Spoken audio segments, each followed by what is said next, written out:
So time now to look into more detail at the announcement made last night by President Cyril Ramaphosa of a 500 billion rand package to prevent a collapse of the economy and curb job losses. Now, these certainly are unprecedented times in South Africa and in the world due to the COVID-19 lockdown. But also, for the first time in history, the price of oil collapsed to below $0 US dollars. On Monday, oil closed a negative $35 a barrel, and this in its traded future value. Now, the historic decreases are expected to have negative knock-on effects on other oil-producing countries, some of which, of course, are here on the African continent. So what does all of this mean for South Africans and perhaps the global economy? To talk to us more about this, we join now via Skype by economist Lavan Gopaul. Thanks so much for your time this morning. Good morning. Good morning to all of your listeners and viewers. Let me say that a lower price of oil is, of course, good news for all of us when you think of petrol at the pump. And it's likely that we're going to see at least a 2 rand dip as we enter into the next set of petrol pricing. So for consumers in this period of lockdown, what you're likely to see is an almost 4 rand dip in the petrol price. But if you rewind to what's happened in the oil market in these past few trading sessions, you saw West Texas Intermediate oil drop to below zero. And this is because the oil producers in the US have had a problem with storage. Most of the US oil is stored in Oklahoma and is used for consumption in the US. With almost no business activity happening in the US, you saw storage hit its maximum capacity. And so what producers were doing is paying people to take the oil off their hands. So as a result, the price dipped into negative territory. It's expected that the similar sort of event is likely to happen at the expiration of the next contracts, as the US will be in slow production over the next few weeks. Now, Lavan, just coming back to the President's announcement last night and looking at our question of the day and the response to it, where we're asking South Africans for their reaction, it is overwhelmingly positive. However, there's no such thing as a free lunch. And we know that ratings agencies have already, placed us at junk status. So we need to service these debts at some point. So what does the future hold in that regard? There are a few very important takeaways with this. Because South Africa has been knocked down to junk status by all three rating agencies, it means that we've got to pay a slightly higher premium for whatever we borrow. Given the fact that interest rates have fallen internationally and US interest rates in particular have been driven down to almost zero, this means that we may end up paying up for borrowings at an effective lower rate. It is no free lunch, and it's expected that whatever monies come into the economy have to be used to push our productivity up, and it's going to be used to save jobs and effectively to save the economy. It's important that while all of this action happens, the banking sector have got to work in sync with all of these wonderful actions by national government. And by this, I mean the banks have got to open up their lending. We've seen in the past, 2008 in particular, that when we had a world financial crisis, a number of South African banks had been very slow to come to the party. And part of monetary policy, part of dropping interest rates and creating accommodation in the system means that the banking sector have got to help. And so I'd probably urge the financial authorities and the banking sector in particular to maybe relax some of the National Credit Act to make funds available so that we can really have stimulus and save jobs.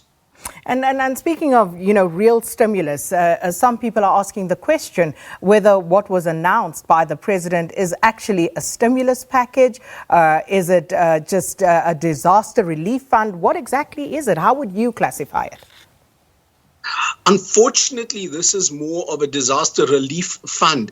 It will have the impact of creating stimulus in the economy, but because the world is going through this very sad problem with coronavirus and it's hurt us because of so many people dying, but of course hurt us from an economic sense. You need to come through and aid the economy. So a relief is important. If you think of it, had there not been a coronavirus situation, and we would have still been in the problem of South Africa being downgraded, it may have been somewhat more difficult to negotiate finance and loans from international lenders. Now, given that there is a problem with coronavirus and the entire world stands in line as a borrower, almost has a way of hiding some of our past evils, and this gives us, in a sense, an opportunity for a new beginning.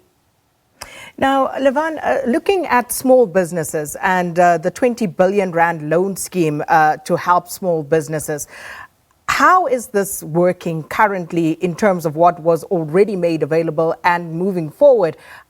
Is it going to work? I think that this was a very important turning point. The fact that we've come to the rescue of small business, and particular those that are in the informal sector, it means that now we have an opportunity to really help those that have been ignored by the previous relief announcements by the president. Remember, previous announcements required people to be registered with SARS, to be BEE certified. It put a number of issues that had to be met. This time around, it directly targets those that have been unemployed, and certainly those that have been in the informal sector, which had not been covered in previous relief programs in these past few days. So I believe that this may have the impact of helping those that have been unemployed, helping those that have been informal workers that haven't been UIF registered. And this is important since a number of South Africans fit into this category. Of course, the devil is in the detail, and we're likely to see important announcements giving us more detail as to how all of this will work. But certainly as an overarching element, I think that a lot has been done to try and come to the rescue of those in the informal sector. What we're likely to see is this assistance to 250,000 homes in the next few days in terms of food parcels will also be a relief. Remember, many South Africans work with a weekly wage. And because we've been in lockdown for so long, they've not been able to buy very, very basic food items. And of course, there was talk that people would have liked to see perhaps a little more tax relief, Lavan, especially the middle class.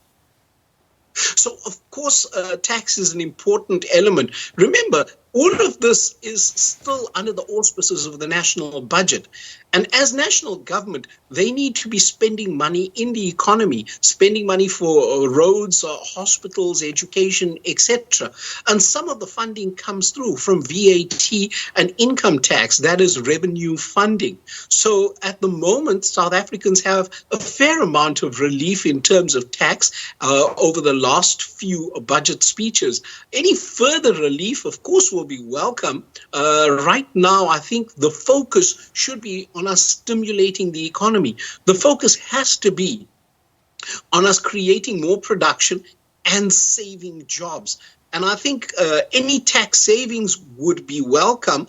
But one of the concerns we have, and this answers your questions about taxes, is now that we're in an environment with lower fuel prices, we're in an environment with very low interest rates, there is a question of assets being depreciated, which may ultimately lead to devaluation. And this is a very big concern. We wouldn't want a situation of extended devaluation like we've seen in Japan. We need to keep this in check and make sure that production remains at a very high level and the jobs are saved so that we can maintain asset values. And of course, taxes are an important part of running the economy as a whole. Well, Lavan, we're going to have to leave it there. Thank you so much for engaging us this morning, and Lavan Gopaul for speaking to us there about the president's announcement last night and giving us his view on this. And we'll read some of your responses as well, your reaction to what was announced by the president last night. Let's take a